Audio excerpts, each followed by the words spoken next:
ዓለምን ያናወጠው አዲስ መረጃ የእስራኤል ጥቃት የኢራንን ከፍተኛ መሪ ቤተሰቦችና ከፍተኛ ባለስልጣናትን ገድሏል።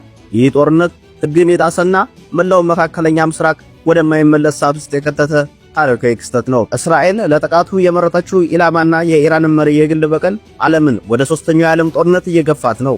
አናዶሉ ኤጀንሲ እንደዘገበው የኢራን ሚዲያዎች የከፍተኛው መሪ የቤተሰብ አባላትና በርካታ ከፍተኛ ወታደራዊ መኮንኖችን በእስራኤል ጥቃት መገደላቸውን አረጋግጠዋል። ይህ ጥቃት ቀደም ሲል ከነበሩት ወታደራዊ ግጭቶች በተለየ አሁን ወደ ግላዊና ህልውናዊ በቀል ተቀይሯል። ኢራን ለእያንዳንዱ ጥቃት 100 እጥፍ ምላሽ እንሰጣለን ስትል የዛተች ሲሆን አሁን በቴል አቪቭና በቴሄራን ሰማይ ላይ የሚሳኤል ዝናብ ይጠበቃል። አሜሪካና ሩሲያ ወደ ግጭቱ ከገቡ መላው ዓለም ወደማይጠፋ እሳት ውስጥ ይገባል። ይህ ግጭት ወደ ከፋ ደረጃ ይደርሳል ወይስ በድርድር ይቆማል? የእናንተ ግምት ምንድነው? ኮመንት ላይ ጻፉልኝ።